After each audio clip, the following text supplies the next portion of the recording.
The apartment smelled like someone else's life. Evander Cole noticed it the moment the realtor unlocked the door. Something beneath the fresh paint, and the plug-in air freshener, something older, darker, like soil after rain, but without the cleanness of it. He noticed it and said nothing, because the price was 60% below market, and he had been sleeping on a friend's couch for 11 months, and the collective had just signed a provisional ceasefire, and for the first time in 4 years, it felt like the galaxy might let humanity exhale. Previous occupant moved on, said the realtor, a Thren, though he'd filed for a Federation identity waiver and went by Mr. Core in professional settings. His four-fingered hands moved through a haptic display of the floor plan with practiced efficiency. He had the smooth, time-polished manner of someone who had shown hundreds of units in the post-war years and had learned to anticipate the questions people didn't ask.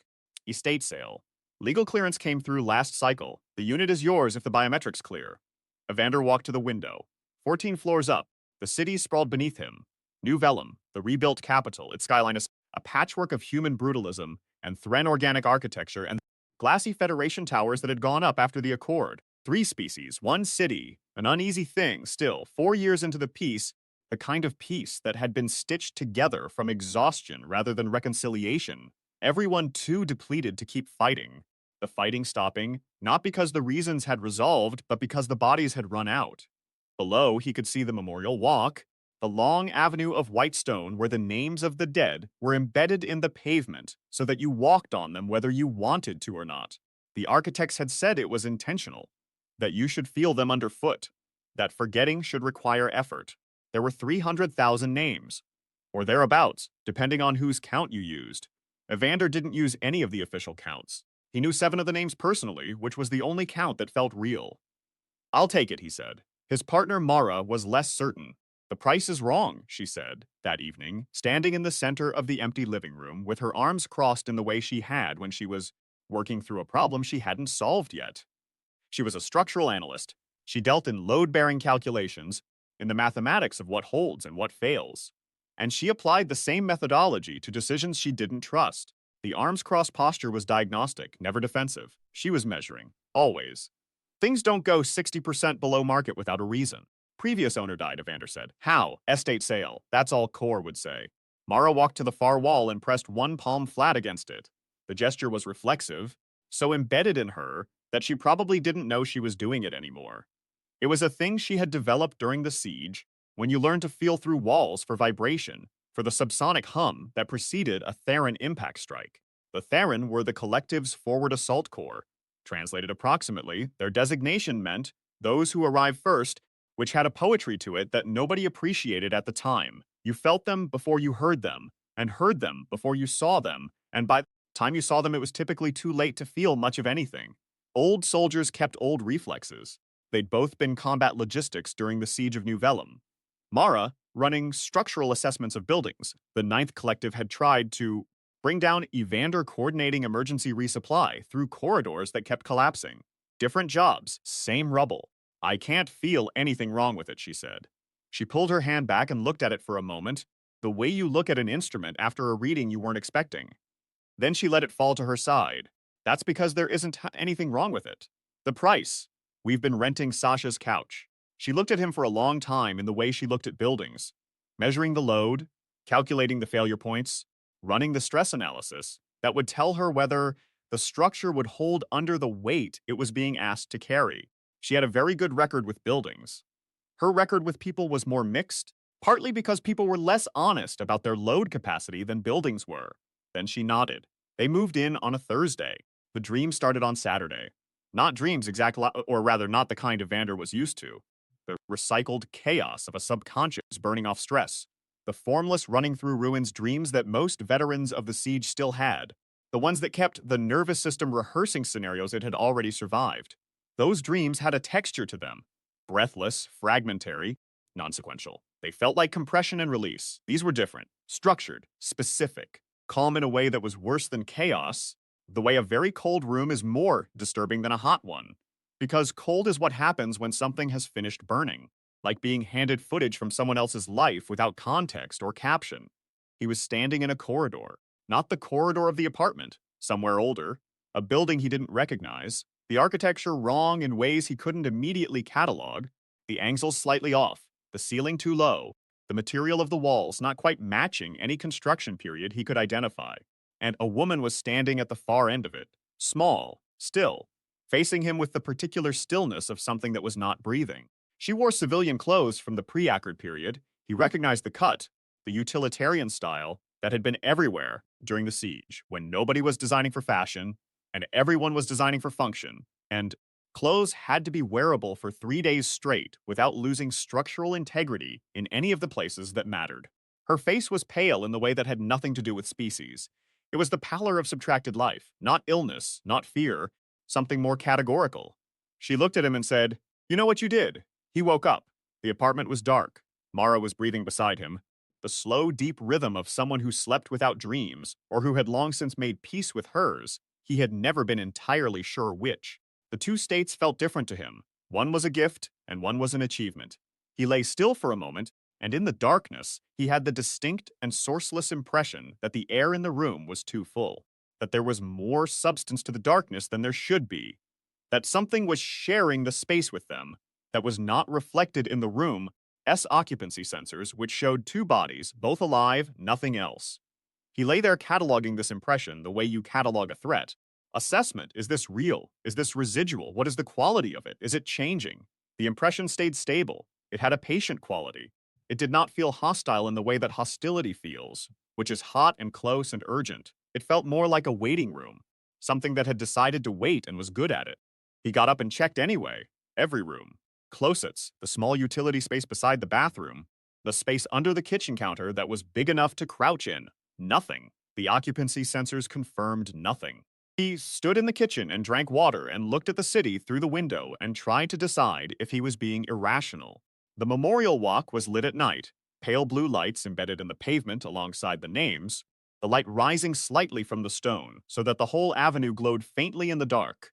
A strip of blue running through the city that you could see from altitude, that pilots used as a navigation reference. He could see it from here, from the kitchen window, 14 floors up, the blue line of it steady and patient in the dark. He went back to bed. The woman was there again the following night. Same corridor, same stillness, same words, spoken with a certainty that was worse than anger, because certainty doesn't require proof and doesn't respond to argument. You know what you did. By the fourth night, he was waking up shaking. Not fear shaking, though there was fear in it, the shaking of someone who has encountered something that doesn't fit any category they've developed for encountering things. The cognitive dissonance of the body registering something real while the mind scrambles to produce a framework that accommodates it. By the seventh, he had stopped telling Mara about them because he could see in her eyes the careful, controlled worry of a structural analyst identifying a crack she didn't know how to repair. She'd ask questions he couldn't answer and run through solutions that couldn't solve this. And they would both lie awake afterward in the heavy silence of two people who loved each other and couldn't fix each other. He knew that silence well. He'd learned its dimensions during the siege, when there were nights after bad supply runs that he and Mara had lain as in their sleeping bags in a ruined building on opposite sides of the room and not spoken, not because they had nothing to say, but because everything they had to say required a safety that didn't exist yet and might not for a while. He applied to break the mortgage contract on the 11th day.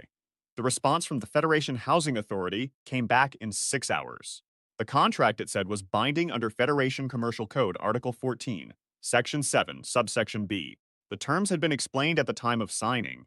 There was a mandatory occupancy period of 24 standard months from the date of initial biometric registration. Breaking the contract early would result in financial penalties enumerated in Appendix C of the agreement, which he had signed 3 weeks ago in the distracted optimism of having found something affordable.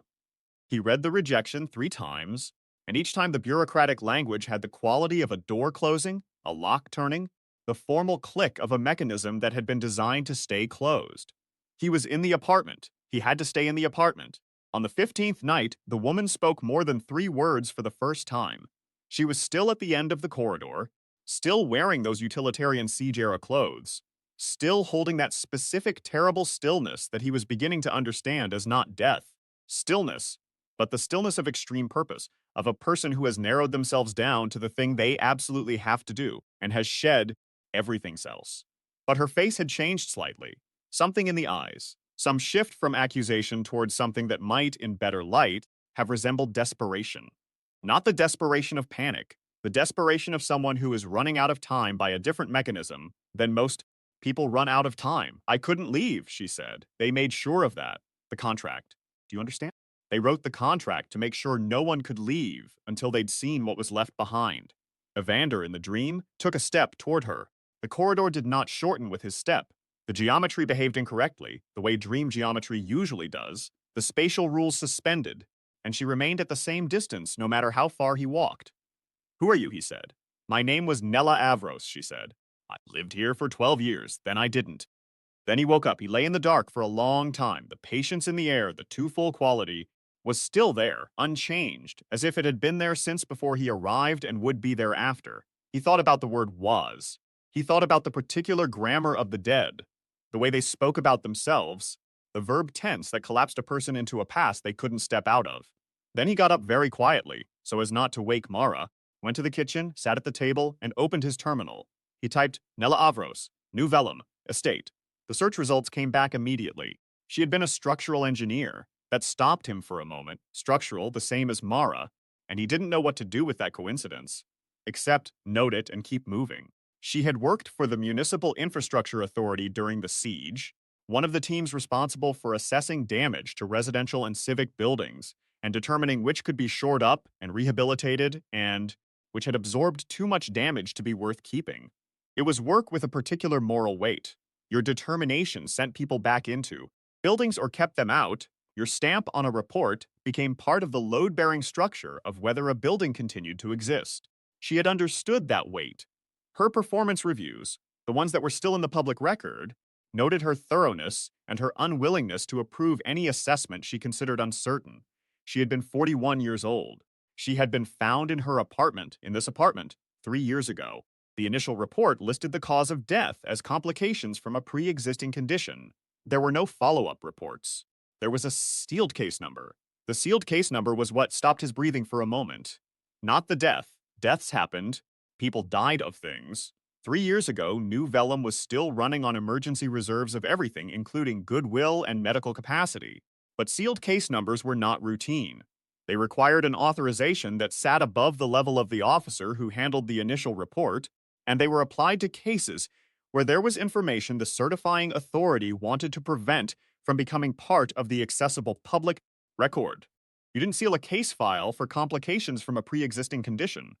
He didn't sleep again that night. He sat at the kitchen table with his terminal and a cup of cold coffee, and worked methodically through the public records, the way you do when you've spent years doing emergency logistics and learned that the answer to most crises is in the records if you know how to read them. Logistics was fundamentally a record-reading discipline. You couldn't move things efficiently without understanding what was moving, where it was going, what was consuming it, what the bottlenecks were, where the records said one thing and the actual situation said another. The gap between what the record said and what was actually happening was where most of the emergencies lived. He had gotten very good at finding that gap. What he found in Nella Avros's public record was fragmentary and incomplete, and arranged in the way that things are arranged when someone has been through them and removed the pieces that tell the story most directly. They'd taken the significant things, the detailed complaint documentation, the specific communications, the internal response trail, but they hadn't taken everything. Because you can't take everything without leaving traces of the taking, and the traces were there if you were patient. What remained, assembled from the fragments. Nella Avros had filed a series of complaints with the Municipal Infrastructure Authority in the 18 months before her death. The complaints concerned a specific residential tower in the city's eastern district, a building that had sustained significant structural damage during the siege's heaviest bombardment period and had subsequently been assessed for rehabilitation. Her original assessment, conducted during the siege, had recommended demolition. The foundation integrity had been compromised by a specific class of theron impact that produced subsurface concussive damage, which was not always visible at surface level, but which created failure modes in the load-bearing structure that could not be effectively repaired. She had been specific about this in her documentation. She had cited 3 prior instances of similar damage profiles that had resulted in delayed collapse. The building had been declared sound by a subsequent assessment conducted after the ceasefire. The subsequent assessment had been performed by an engineer employed by a private development company. The development company had later purchased the building under the Federation's post-war infrastructure rehabilitation program, which provided financial incentives for private investment in damaged residential stock. They had rehabilitated it and reoccupied it and rented its units to people who needed housing and couldn't afford to be selective about it. The building had partially collapsed 14 months ago. A section of floors 7 through 11 had failed without warning during an ordinary weekday afternoon when people were home. 11 people had died. The collapse had been investigated by the Municipal Infrastructure Authority. The investigation had found, in the careful language of institutional self-examination, systemic failures in the rehabilitation process and procedural irregularities in the assessment documentation that contributed to a mischaracterization of the structural risk profile. The development company had settled with the families of the dead in amounts that were not part of the public record. Nobody had been charged with anything. Nobody had gone to prison. The investigation had been closed. Nella Avros had been dead for 3 years. She had seen the collapse coming for at least 18 months before that. She had filed her complaints and been ignored, and then she had died in her apartment of complications from a pre-existing condition with a sealed case file. Evander sat in his kitchen in the apartment of a dead woman and felt the specific cold that has nothing to do with temperature. The cold of understanding that something that should have been stopped was not stopped, and that people who knew and could have stopped it had made a different calculation. He looked up from his terminal. The corridor outside the kitchen was dark, but at the far end of it, barely visible, barely there, a shape, still, patient, wearing siege-era clothes, watching. "I hear you," he said very quietly. The shape was gone by the time he'd finished saying it. He went back to the records in the morning. He went back the day after that, and the day after that. He was building a picture the way you build a picture when the evidence has been curated against you, not from what's there, but from the shape of what isn't. From the grammar of selective removal, from the specific things that were sealed, and the specific things that were left, which together constitute a kind of negative space that once you learn to read it tells you more than the originals would have. He was trying to find the name of the engineer who had replaced Nella's assessment. He found it on the 4th day, buried in a subsidiary contractor's filing that had been improperly tagged in the Infrastructure Authority's public database, and never corrected. A Thren named Vasi Ka-Oren, listed as a structural consultant, now operating under a modified professional designation that was technically different from his certification name. The modification was minor enough to pass automated cross-referencing. You'd only find it if you already had his original name. He was trying to find the name of the official at the Municipal Infrastructure Authority who had approved the second assessment, dismissed Nella's complaints, and signed off on the building rehabilitation despite the existing objection in the record. He found that on the 6th day, a siege-era administrator named Director Brennan Colt, who had been serving in an emergency infrastructure coordination role during the war and had transitioned after the ceasefire into civilian governance of the same authority. He was tired now. He had taken a comfortable position on the board of the same development company, whose building had collapsed. The position was a directorship. His name was listed in the company's public filings. He was trying to understand how Nella Avros had died. That took longer. The sealed case file couldn't be accessed through normal channels. Sealed meant authorized restricted access, which in practice meant you needed either a clearance level Evander didn't have, or a legal order that would require him to already know enough of what was in the file to justify the request. The standard bureaucratic recursion, needing the answer to ask the question. But sealed didn't mean gone, and gone didn't mean untraced. Storage systems had maintenance requirements. Maintenance requirements generated logs. Logs had to be stored somewhere. The people who stored logs were not always the same people who had decided what should be sealed, and they had a different relationship to the material, custodial rather than invested, procedural rather than protective.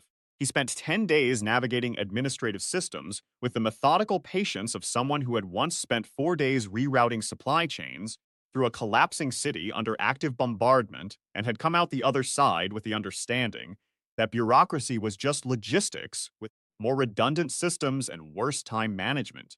You found the gaps. You worked the gaps. You didn't stop because the system was resistant. The system was always resistant. That was what systems were.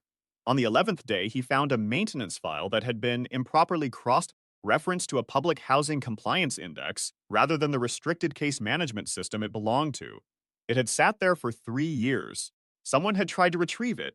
There was a retrieval attempt logged and failed, possibly because the cross-reference error meant the retrieval ran against the wrong system index. It contained 3 documents. The first was a medical examiner's report. The second was a toxicology screen. The third was a brief internal memo, 3 paragraphs, unsigned, addressed to an unnamed recipient that read in the brisk, compressed style of someone writing for an audience that already knew the context. He read all 3. Then he sat very still for a long time, with his hands flat on the table and his eyes not quite focused on anything in the room.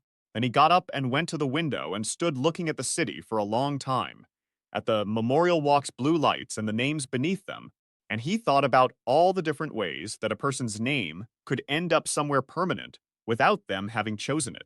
He thought about engineering. He thought about load calculations. He thought about what it meant to know how things are built, and therefore to know with precision, not intuition, when they were built to fail. Mara left on a Tuesday. It wasn't dramatic. She wasn't a dramatic person. She had a precise and specific relationship with drama, which was that she tolerated it in buildings because buildings had no choice about their structural crises and declined it in personal life because she did. She sat across from him at the breakfast table with both hands wrapped around her coffee cup and said, in the careful level voice of someone who had been rehearsing this for at least a week, I can't watch you disappear into this, Ev, whatever this is. I've been watching you disappear into it for 5 weeks, and I've tried to reach you from every direction I know, and none of them work, and I don't know how to fix something I don't understand. And I'm not going to stand here and pretend I'm not afraid of what I'm going to come home to one day if this keeps going. Evander looked at her and thought about explaining it, all of it, the sealed file, the dead engineer, the 14 months and 11 names, and the collapsed tower, and Director Colt, and his comfortable board seat, and the toxicology report, and what it said about compounds and time and deliberateness. Thought about it and decided not to, not yet, because he didn't have enough yet, and because he could see in her face that she was already at the edge of what she could hold, and he didn't want to ask her to hold more. He could do this without adding to her load. He intended to. I know, he said. I'm sorry. She left that afternoon with a bag and a look that was not the end of something. Not exactly. It had the quality of a door held rather than closed. Open the width of a finger, enough for light. She kissed him before she went. The kiss had everything in it that words couldn't carry at the moment. The whole ongoing question of it, the deferred resolution. He stood in the doorway after she'd gone and listened to the elevator take her down. The sound of it descending, the mechanical weight of the cable system, the distant thunk of it arriving at the ground floor. Then nothing. Then the ordinary sounds of a building in the middle of a Tuesday. A door somewhere, the plumbing, someone's music through a wall, the city outside doing its permanent Norsemus thing. He went back to his terminal. The toxicology report said, in the careful clinical language of forensic analysis, that the subject had elevated levels of a synthetic compound in her tissue consistent with prolonged exposure in an enclosed environment. The compound was classified under Federation chemical registration as a Thren-derived construction, related substance, a category that encompassed materials used in organic composite construction and renovation. In small amounts, in ventilated environments, it was inert.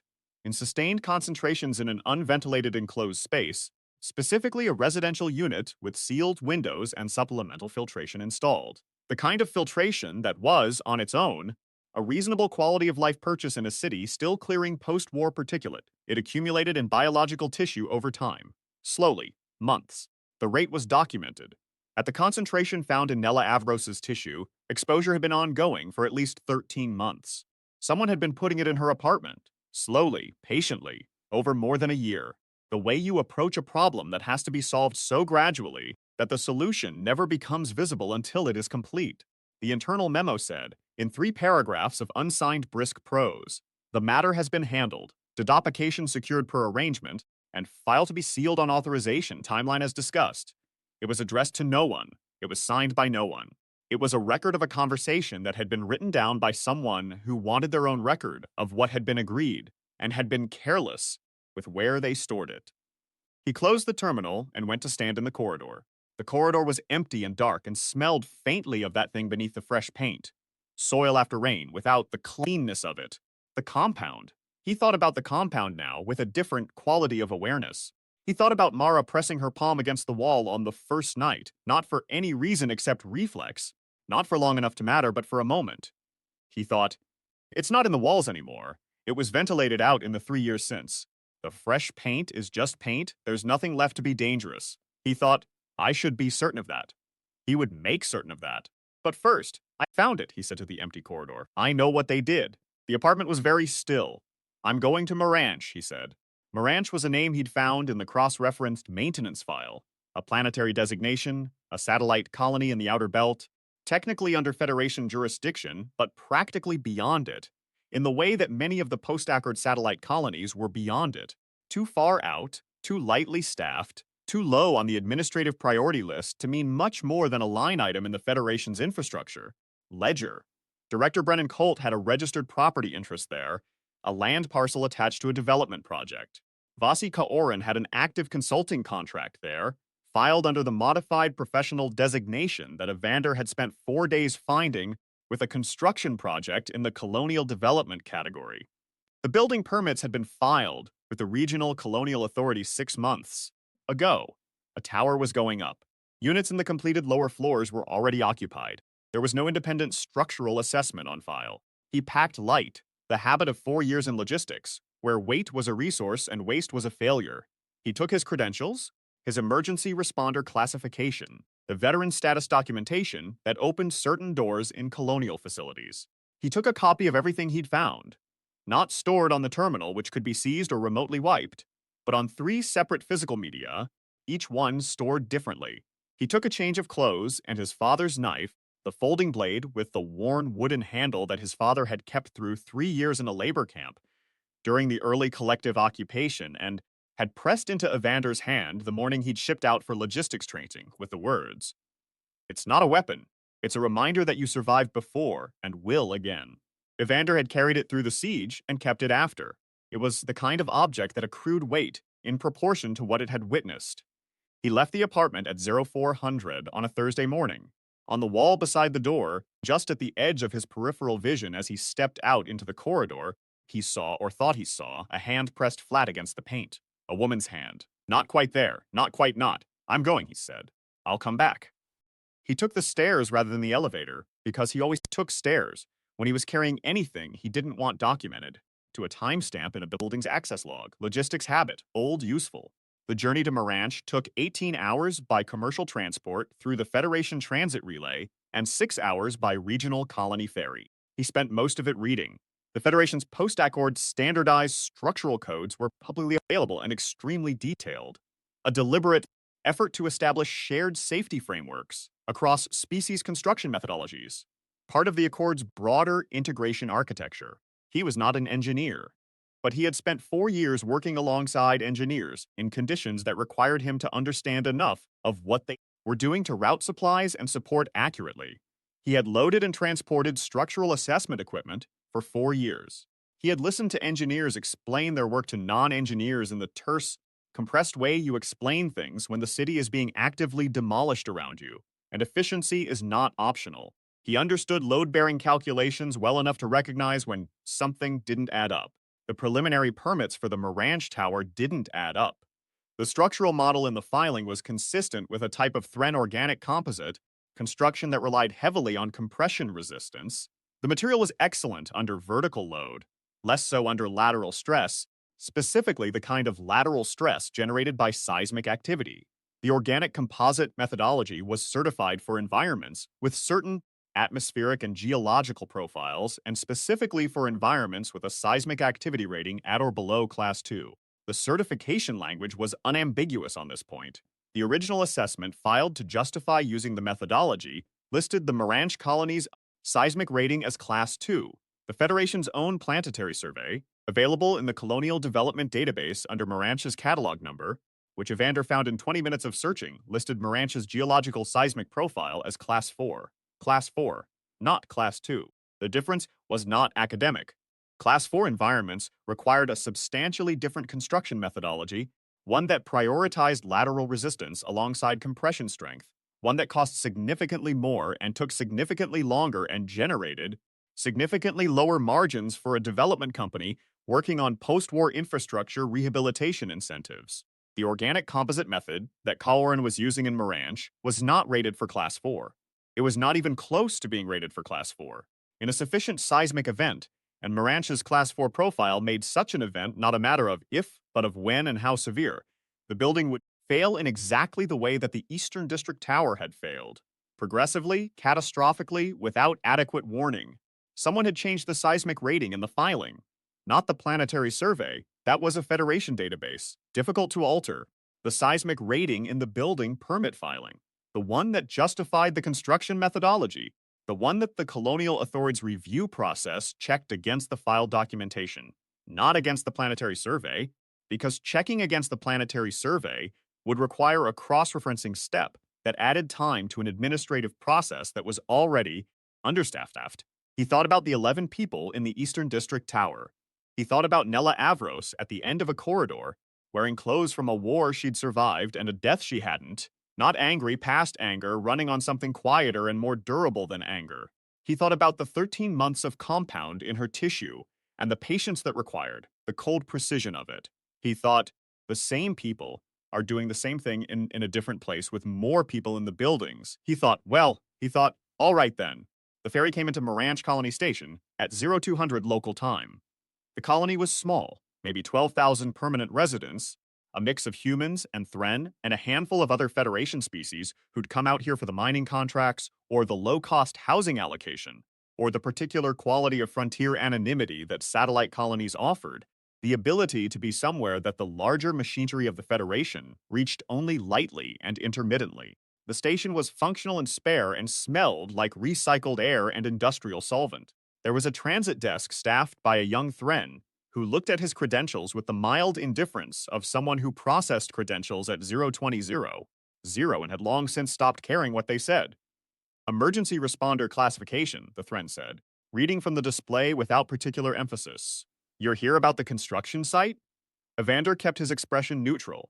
Routine survey, he said. Standard protocol for new developments under Federation code. The Thren typed something. Then, we've had 3 inspectors through here in the last 6 weeks. Director Colt keeps sending them. They all file the same report. I'm not Director Colt's inspector, Evander said. The Thren looked at him for a moment with the particular quality of attention that comes when something unexpected has been said in a place where unexpected things don't usually happen. The 4 large eyes that were standard Thren anatomy moved independently, which humans always found disconcerting until they stopped noticing it, and 2 of them held on Evander with an assessment that felt more complete than human eye contact typically was. Housing Records Office opens at 0700, the Threnson said. The construction foreman's name is Pelsh. He comes on site at 0600. He'll talk to you if you come at 0600 before Colwyn arrives. Why is that? The Thren's 4 fingers moved to straighten a stack of intake forms that didn't need straightening. A human-derived nervous gesture that the Thren had probably picked up from years of working with humans, the body's way of occupying itself during a careful thought. Because Pelsh has been on this colony for 11 years and has a family here, the Thren said. And he doesn't sleep well. Evander nodded. Thank you. The memorial in the central square, the Thren said, as Evander turned to go. For the Eastern District collapse. They put one up here, too. Most of the people in Block 7 knew someone who lived there. A pause, deliberate. The weight of something being decided. Nella Avros's name is on it. Evander stopped, turned back. Her name is on a memorial here? Someone carved it, the Thren said. Not official. Carved it into the stone beneath the official plaque. They know what she was trying to do. People out here, they know. He went to the memorial before he went to the Housing Records Office. It was in the central square, a small plaza paved in Thren organic composite, the same material as a dozen other Federation colony squares. Utilitarian, slightly iridescent in the right light. A surface that recorded footsteps in the density of its compression and slowly recovered after. The memorial itself was a standard issue cast polymer plaque mounted on a stone base, engraved with the 11 names from the Eastern District collapse, and below the plaque, carved directly into the stone base with what looked like a hand tool, in letters that were rough and irregular and absolutely deliberate, made by someone who intended them to stay. Nella Avros saw it coming, told the truth. He crouched in front of it for a long time in the pre-dawn dark of the colony square, with the colony's binary stars still below the horizon and the sky the specific deep blue that comes just before light, the blue that exists only at the boundary between night and morning, and that has a quality of absolute stillness the whole visible universe holding its breath. He thought about her filing her complaints from this apartment that was now his apartment. He thought about the settlement offer she had refused. He thought about 13 months of compound. He took a photograph with his terminal. He went to the construction site at 0600. Pelsch was a heavy-set man with the specific body type of someone who had spent decades on construction sites and developed a physique that was simultaneously powerful and worn. The permanent fatigue of sustained physical labor, the way certain muscles grow and others simply deplete. He had a foreman's tablet under his arm and a coffee in his hand, and the expression of a man who had been expecting a specific conversation for a while and had mixed feelings about it finally arriving. Relief and fear in roughly equal measure, the ambivalence of someone who had done the right thing in private for a long time and was not entirely sure what the right thing looked like in public. "You're not one of Colt's people," he said. He didn't make it a question. "No. Who sent you? Nobody sent me." Pelsch looked at him with a patience that was also skepticism. The field-tested skepticism of a man who had been managed and manipulated by development companies long enough to know what unannounced visitors typically wanted. "Nobody comes to Maranch without being sent." "Nelavros sent me," Evander said. A silence. Long enough that a cargo drone moved across the sky above them, its lights blinking in the still dark air, and the colony's morning shift announcement played over the public address, a recorded voice. Very neutral, cycling through safety reminders, and two construction workers arrived at the site perimeter, looked at them briefly, and moved on with the studied non-attention of people who had learned that the things happening near the foreman's office were usually better not engaged with. "She's been dead 3 years," Pelsch said. "I know." Pelsch took a long drink of his coffee. He looked at the site, at the tower going up in the middle distance. 12 stories now, the organic composite shell gleaming faintly in the first light of the nearer binary star cresting the horizon. He looked at it the way a man looks at something he has built and is not proud of. Not shame exactly, it was more complex than shame, the look of someone who had been asked to do something wrong, and had done it, and had convinced himself of reasons, and had continued to find reasons, less convincing with each passing week until now he was running on the pure structural weight of having already started. "Seismic rating," Evander said. "The filing says Class 2, the planetary survey says Class 4. Pelsch nodded very slightly. "Corin's methodology," Evander continued, "certified for Class 2 environments, not Class 4, not even close." Another nod. "How many units are occupied?" 47, Pelsch said. "Block 7, ground floor through 3. Families, mostly, came out here on the Federation's low-income resettlement program. Colony gave them 2-year guaranteed placements, signed contracts." He paused. "Average occupancy 2.3, so about 110 people." Another pause. "Mostly families. There are a lot of kids, little kids." Evander looked at the tower. 12 stories of organic composite construction in an environment it wasn't rated for. 47 occupied units, 110 people. A seismic profile that made the failure question a matter of timing rather than possibility. He thought about the Eastern District. He thought about the 11 names on the plaque and the one name carved below it in rough, deliberate letters. "What do you need from me?" Pelsch said. "Documentation," Evander said. "Everything you have. The discrepancies you found in the filing. Anything Ka-Orin asked you to overlook. Anything you flagged internally and got dismissed. The written correspondence, especially anything where you raised a concern in writing and received a written response. Everything. If I give you that, Ka-Orin will know it was me. Yes, Colt has lawyers. Good ones. Federation licensed. I'm sure he does. They'll come after my license. My contract. Everything I've built out here." Evander looked at him steadily. "Probably," he said. He didn't soften it, because he didn't think Pelsch needed it softened, and because he'd found that softening things for people who were trying to make hard decisions rarely helped and often made it worse, gave them room to defer and wait for a version of the choice that was less costly, which never arrived. What Pelsch needed was an accurate picture of the cost, and someone who was going to absorb some of the weight of it alongside him. Pelsch finished his coffee. He set the cup down on a stack of composite panels with a quiet deliberateness that was also a kind of resolution, the way a person puts something down when they're done carrying it. "I'll need a secure transfer channel," he said, "and you'll need to move fast. Ka-Orin arrives at Odo 800. I can work with that."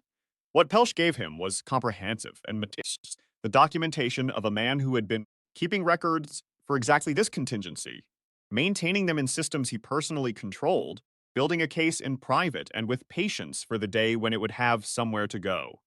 The discrepancies in the seismic classification, each one flagged with the original planetary survey data. The internal correspondence in which Ka Orin had explicitly directed him to use the Class 2 construction methodology regardless of any concerns Pelsh had about the geological data, and to respond to any external queries about the seismic rating with a specific form letter that had been prepared in advance by Colt's legal team. Three separate documented structural concerns that Pelsh had raised in writing, and received written dismissals for. Dismissals that now constituted a paper trail not of bureaucratic oversight, but of knowing negligence, of someone being told about a problem and choosing in writing to ignore it. Evander had it all transferred by Aero 735. He was outside the Colonial Authority's regional office when it opened at Aero 800. The Colonial Authority's regional inspector was a Thrend named Sareth Coe, older, with the careful, patient quality of attention that some long-serving civil servants develop after years of distinguishing between things that require urgency and things that require only procedure. She listened to Evander's summary without interrupting. She reviewed the documentation transfer receipt. She asked 4 questions, all precise, about the seismic classification methodology and the specific code sections that applied to the construction type. She made 3 notes. Then she pulled up a form on her terminal that Evander recognized from his research, the form for issuing an emergency occupancy review under Federation Civil Code. Filing it triggered an automatic hold on construction activity and a mandatory re-inspection under Federation Structural Code, Section 7 Alpha, which required an independent licensed engineer and could not be dismissed or substituted by a developer's private assessment or legal objection during the review period. This will take 48 hours for a full review team to complete their assessment, Sareth Coe said. In the interim, under Section 7 Alpha subsection 4, I am authorized to issue a precautionary evacuation recommendation for any occupied units in a facility under active review. Will the residents comply? It's a recommendation, not a mandatory order, but we'll send community liaisons with it. She paused. Most of the residents in Block 7 came out here from the Eastern District resettlement. They know what happened there.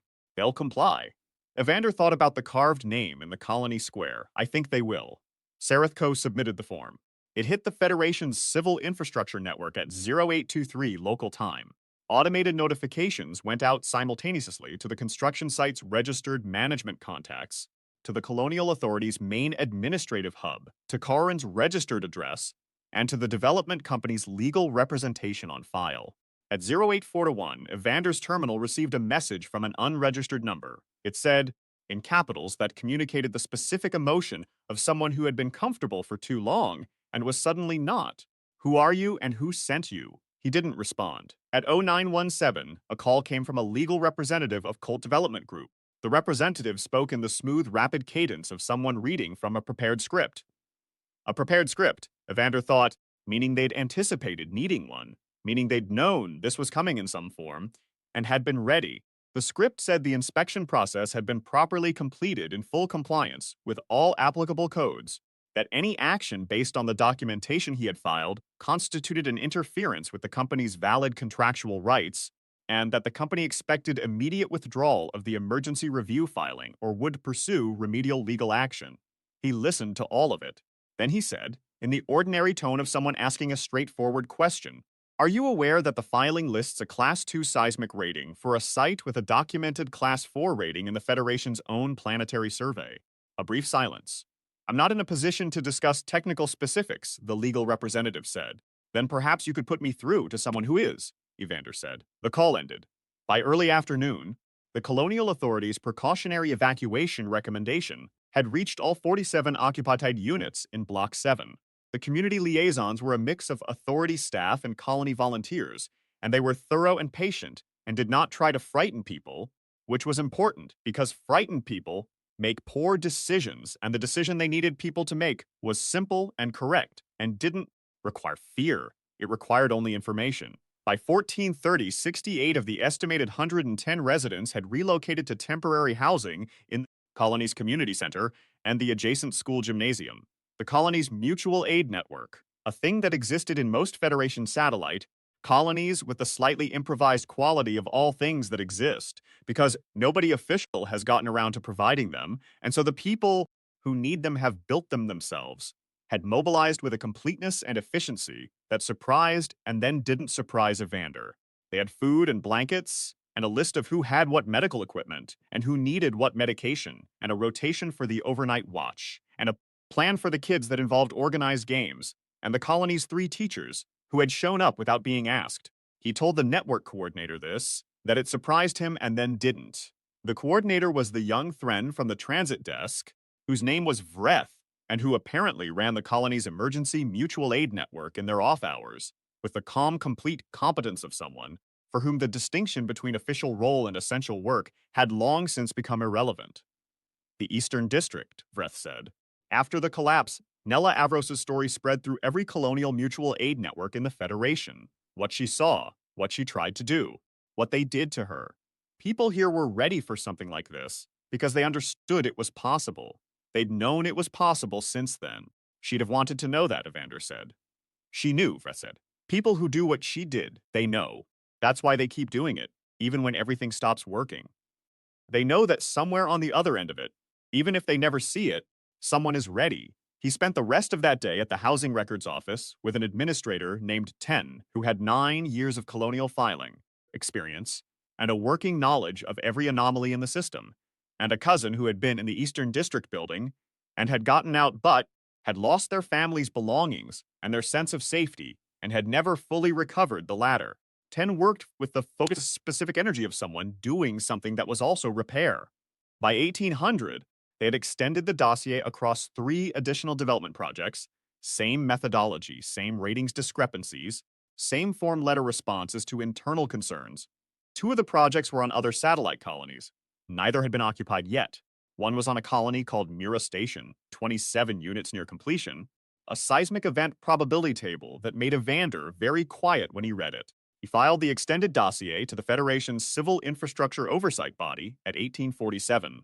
He filed a copy to the Council of Unified Humanities Legal Accountability Office at 1849. He filed a copy to 3 independent journalists at 1853, 1854, and 1856. At 1900, he called Mara. She answered on the second ring.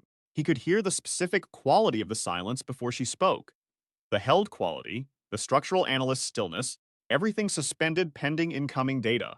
I found it, he said. I know what she was trying to do. I have the documentation. I filed it. A long silence. Who's she? Mara said. Her name was Nella Avros. She was a structural engineer. She lived in the apartment before us. She was killed, slowly, over a year in the apartment. For filing complaints about a building, the building failed. 11 people died. The same people are doing the same thing on a colony called Miranch. 110 people in a building that isn't rated for its seismic environment. Another silence, longer. He could hear her breathing, and he thought about how well he knew her breathing, how 4 years of sleeping in proximity in difficult circumstances had made him fluent in the language of her physical self, the specific rhythms of her various states. The nightmares, she said. Real, he said. In whatever way nightmares are real. That's not what I mean. I mean, were the nightmares because you needed to find this? He thought about Nella Avros at the end of the corridor, with her terrible stillness and her siege-era clothes, and the specific shift in her face over 15 nights from accusation toward desperation toward something like relief. He thought about the hand against the wall in the pre-dawn dark of Miranch's central square. I think the nightmares were directions, he said. I think she left them. The silence that followed that had a different quality, not the structural analyst's assessment silence, but something more. Personal and stranger, the silence of someone adding a new category to their world. Tell me everything, Mara said. He told her everything. The sealed file and the toxicology report, and the compound and the 13 months, and Director Colt and Karen and Pelsh and Ten and Vreth and the stop work order and the 110 peoples in the school gymnasium, the memorial and the carved name. When he finished, she was quiet for a long moment. Ev, she said, I pressed my hand against the wall the first night. I know. If we'd been there long enough. I know. I'm getting the apartment tested. Before we go back, I've already filed for the environmental inspection. She made a sound that wasn't quite a word. Several things in one. Relief that was also retroactive fear. The specific chill of having been adjacent to a harm that was real. Come home, she said. Soon. There's more to do. Always. Come home when you can. He spent 2 more days on Miranch. On the first day, the Federation's Civil Infrastructure Oversight Body dispatched an independent assessment team. On the second day, the team arrived. Lead assessor was a human named Or Valadesh, with the crisp thoroughness of someone who had done this work for a long time and had formed opinions About it that she expressed through precision rather than speech. She had reviewed his entire dossier before arriving. She asked 4 technical questions and answered 3 of them herself before Evander finished responding, and asked the 4th twice to make sure she heard the source correctly. By mid-morning, she had confirmed the seismic classification discrepancy, identified 2 additional structural concerns that weren't in Pelsh's documentation, and issued the stop work order. Construction halted. Mandatory inspection was triggered for all occupied units, 47 units. 110 people who could not return until the inspection was complete. The mutual aid network absorbed this without drama. They'd been preparing since the evacuation recommendation, quiet and methodical, doing what the official systems hadn't yet gotten to and wouldn't get to in time. Vreth had additional housing identified. Food supply was arranged. The kids who'd been in the school gymnasium for 2 days had developed a kind of improvised community in the space, the way kids do when they're given structure and safety. The particular resilience of children who have not yet been taught that resilience should be difficult. On the evening before he left, Evander went back to the memorial. Both binary stars had set, the sky doing its colonial dark thing, more stars visible than a planetary sky allows, the whole depth of the galaxy showing through. He crouched in front of the carved letters for the last time. Nella Avros saw it coming, told the truth. He thought about what she had built, not the buildings. She'd been trying to prevent the wrong buildings from being built. He thought about the thing she'd constructed in the process of refusing. The documentation, meticulous and stubborn, maintained through a settlement offer and professional misconduct allegations, and everything they had done to her, short of the final thing, maintained because she knew that eventually, if the documentation was clean enough, and someone came along who had the time and the stubbornness to follow it, the documentation would do what documentation was supposed to do. She had just needed someone to live long enough in the apartment to understand what she'd left there. He touched the carved letters briefly, once. "All right," he said. "I think we're done." He slept without dreaming for the first time in 2 months. The journalism was comprehensive. One of the 3 reporters he'd contacted had been investigating Cult Development Group independently for nearly a year, waiting for the kind of anchor documentation that could withstand the legal pressure a well-resourced development company could bring. What Evander gave her was that documentation, and she built around it with her own sources and her own year of work, and published a piece that named names and cited records and had a specificity that legal challenge could not dislodge without also dislodging the underlying facts. Director Brennan Colt resigned from the development company's board 8 days after publication. The resignation statement used the language of health and family that such statements use. It did not mention sealed case files or toxicology reports, or Nella Avros, or the 11 families, or the 110 people who had spent a week in a school gymnasium.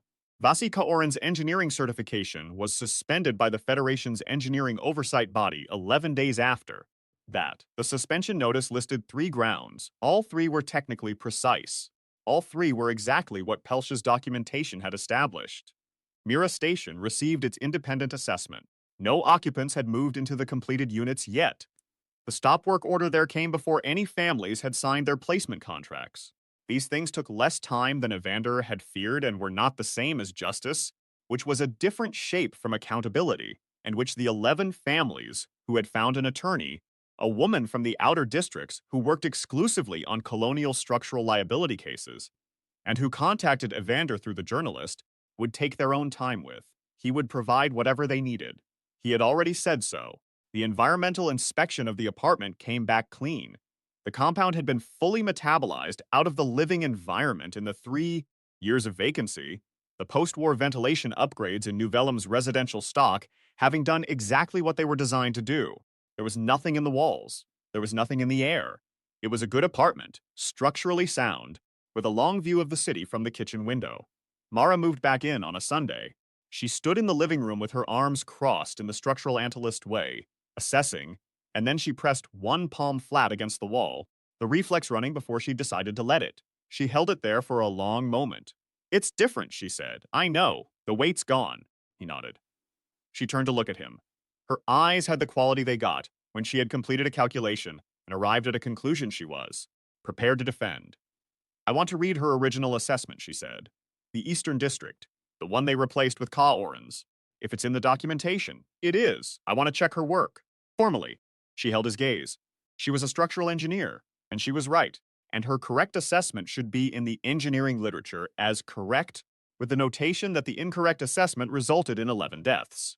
Formally, with her name on it. That takes time, he said. I know. I'll do it, she paused. You'll help. Yes. Something shifted in her face then, the assessor's mask dissolving into something older and softer, and more worn in the way things are worn by sustained use. She crossed the room and leaned her head briefly against his shoulder, one hand still as against the wall. It's a good apartment, she said. Yeah, someone worked here, filed her complaints from here, refused a settlement from here, built her case from here. A pause. That's the kind of apartment you should want to live in. He thought about that for a moment. About the things that rooms absorbed from the people who had lived hard in them. The way presence accumulated in walls and floors, and the view out a window and the smell of a kitchen in the early morning. About an engineer who had spent 12 years in these rooms and had done her best work here and had trusted the work to outlast her and had been, right, in the end, in the only way that mattered for the purposes of the work. He said, all right. The formal notation entered the Federation's engineering literature 9 months later, on a Tuesday morning in late autumn. Nella Avros, structural engineer, Eastern District Tower assessment. Correct. Vasi Korin, subsequent assessment. Incorrect.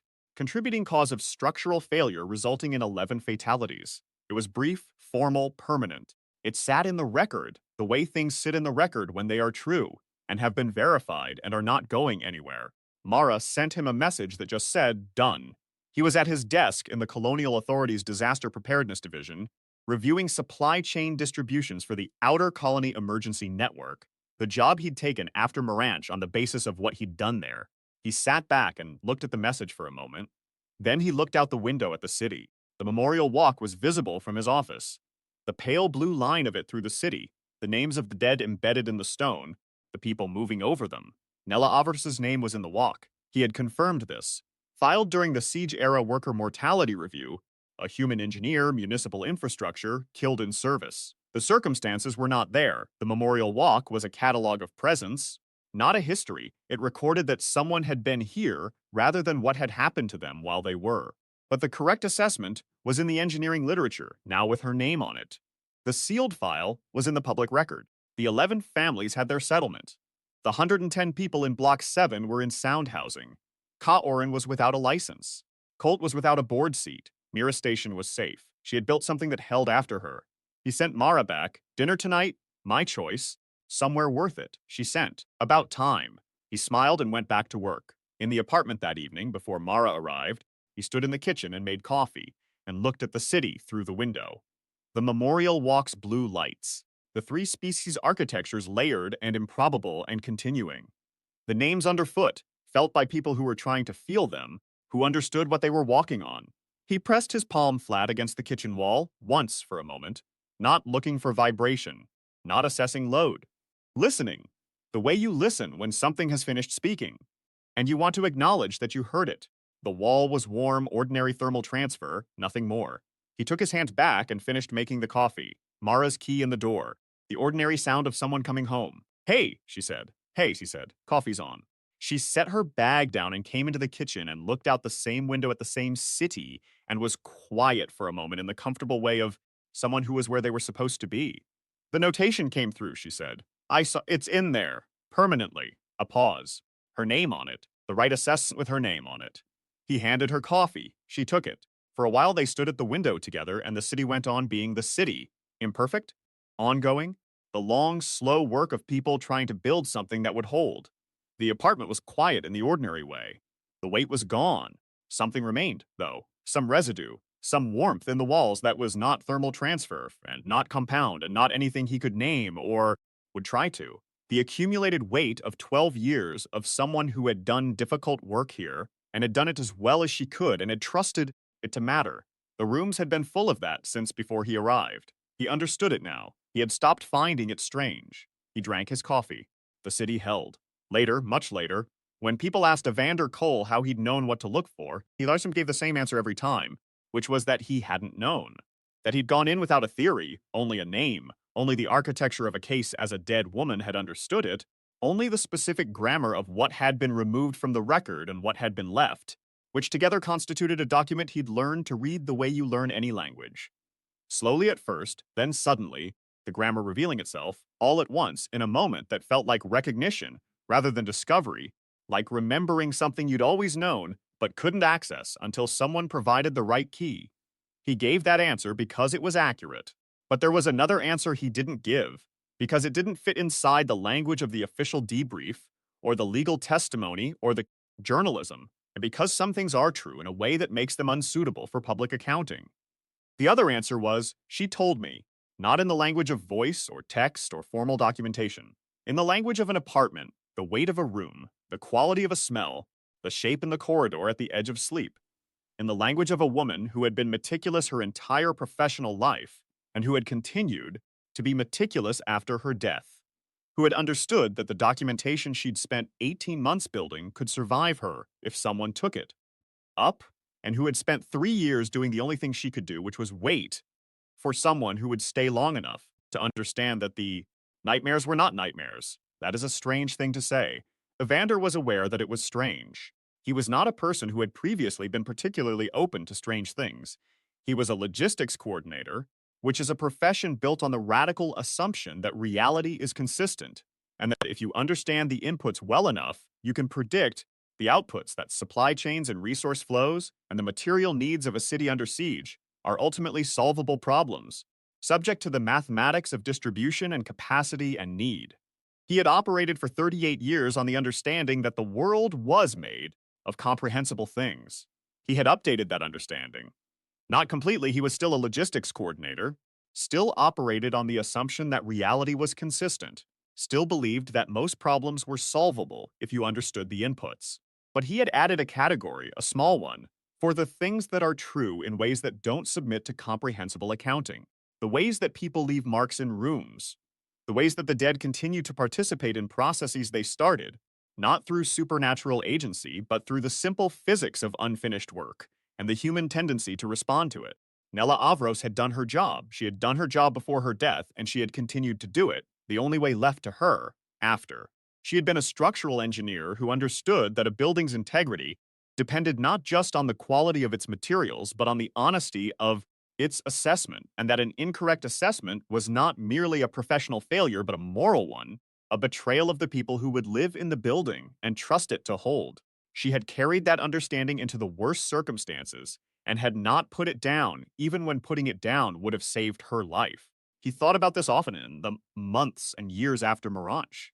He thought about it the way you think about things that have changed the shape of how you move through the world, not obsessively, not constantly, but with a recurrence that is also a kind of respect, a way of not forgetting the lesson in the form that it was taught. He thought about it when the 11 families' lawsuit was finally concluded, nearly 2 years after Mirange, with a settlement that was substantial and public, and that included, at the family's insistence, a formal acknowledgement from the development company of the causal relationship between the incorrect assessment and the deaths. The acknowledgement was legally careful language. It acknowledged relationship rather than fault. It had been negotiated over months by lawyers who were paid to find the precise formulation that admitted the maximum truth while limiting the maximum liability. It was not justice in the way that justice means everything being properly accounted for. But it was something. It was the development company's name attached to the truth in a permanent record. That was something.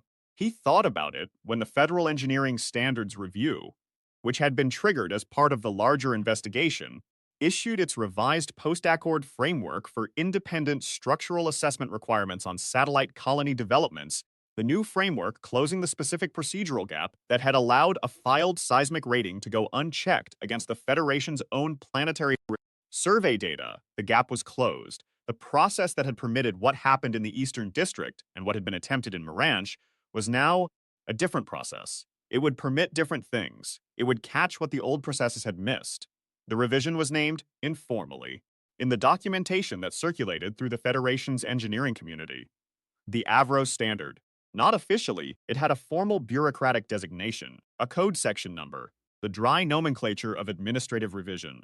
But in the community of engineers who did this kind of work, in the discussions and reviews and professional communications where such things were referenced, it was called the Avro Standard, because Nella Avros had identified the gap, because her assessment had been correct, because she had filed her complaints through the proper channels and been ignored and had documented that too, and the documentation had survived her and had eventually produced the revision.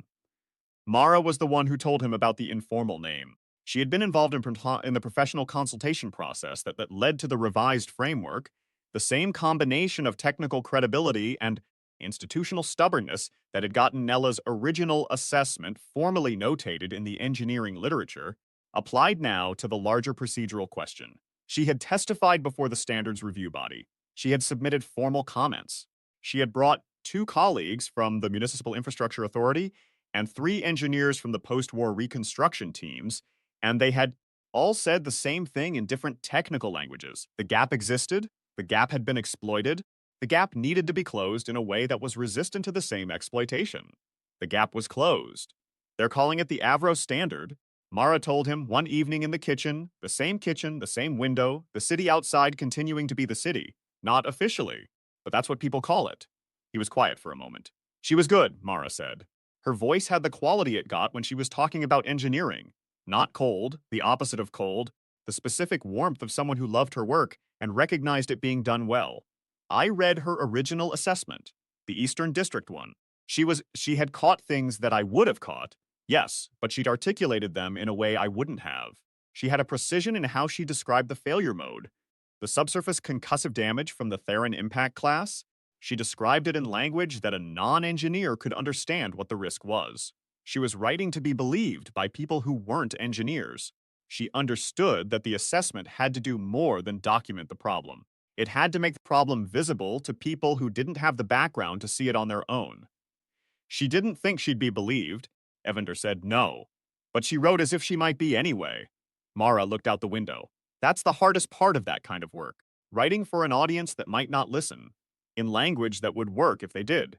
You have to maintain both possibilities at once, the possibility that it matters and the possibility that it doesn't. Most people can't sustain that. They either give up or they become. She searched for the word, strident, loud in the wrong ways, which actually makes it easier to dismiss them. He thought about the shape at the end of the corridor, the patience of it, the specific quality of waiting that was not resignation. She sustained it, he said, for 18 months, Mara said, after she'd already been through a war, after she'd already spent 4 years doing exactly this kind of assessment in conditions that were actively dangerous. She just kept going, kept writing, kept filing. A pause. The last complaint she filed was 6 weeks before she died. She didn't know she was going to die. Or maybe she did by then. Maybe the compound had been going long enough that she was sick enough to suspect something. But she filed it anyway. Evander thought about the toxicology report. 13 months of compound, the rate of accumulation. What 13 months felt like physically in a body dealing with sustained low-level exposure to something that was slowly and deliberately killing you. She filed it anyway, he said. She filed it anyway. They were quiet for a while. The carved name, Evander said. In Moranch, someone went there and carved her name into the memorial stone. Before we got there, 3 years ago or thereabouts, someone knew what she'd tried to do. More than one someone, Marworks. Vreth said, what did Vreth say? That her story had spread through every colonial network in the Federation. Yes, Mara turned from the window. She thought she was filing into a void. She thought nobody was listening. But the people who were positioned to understand what she was saying, the engineers, the construction workers, the people in the satellite colonies who were living in buildings that had been assessed under the same compromise system, they heard it. They couldn't do anything with it. But they heard it, and they kept it, and they built the mutual aid networks, and they carved her name in stone, and they were ready. He thought about readiness, about all the different forms it took, about people 12,000 kilometers away in a satellite. Colony carving a name they weren't supposed to know into official memorial stone, being ready when it came to evacuate 110 people in under a day and absorb them into their community and feed them and care for them and not lose anyone. She built the support structure first, he said. She didn't know she was doing it. She just did her job, documented everything, refused to stop, and the record of that spread through the communities that cared, and they built on it. That's how engineering works. Mara said simply, the foundation is always built before the structure. You don't always get to see what's built on top of it. He thought about that. He thought about the apartment. He thought about 12 years of working in these rooms, living in these rooms, going to bed and getting up and making coffee in this kitchen and pressing her palm against walls out of reflex and understanding what she felt there because she had spent a career learning to read the physical world in that language. He thought about the specific way the apartment had felt when he arrived.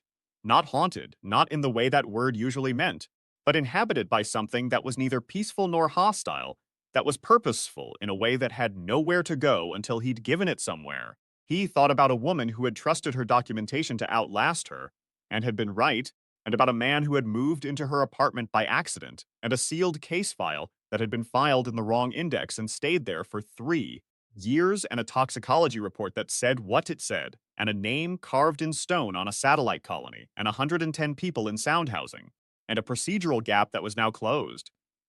He thought about all of that and found that it added up to something he didn't have a precise word for, something between grief and gratitude, the specific weight of a debt that cannot be repaid but can be acknowledged. He thought about the hand against the wall in the pre-dawn dark of the colony square. I want to go back to Moranch, he said. Mara looked at him.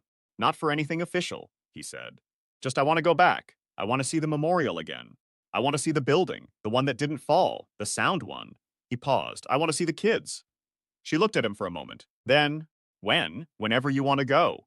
Next month, she said, after the standards review final submission. We'll go together. They went together. They went in the early spring of the colony's calendar, when Moranch's binary stars were higher in the sky, and the colony had that particular quality of light that frontier settlements have when the weather turns good, and people emerge from the winter routine into the longer days, with the slight surprise of people who had forgotten slightly that good days existed.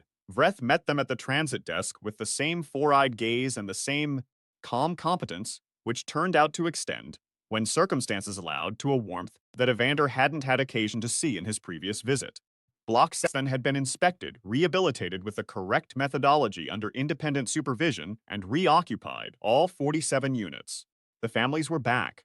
The building stood in the morning light of the binary sunrise. The same building, organic composite, 12 stories, but different now, in the way that things are different when they have been assessed, honestly, and corrected, and certified to be what they are supposed to be, sound, correctly rated, carrying the weight it was designed to carry. They walked through the central square, the memorial, the official plaque, and below it the carved letters, worn slightly now with 3 years of weather and hands, and the feet of people who walked close, enough to read them, but still clear. Nella Avros saw it coming, told the truth. Mara crouched in front of it and was quiet for a long time. Evander stood behind her and let her have that time.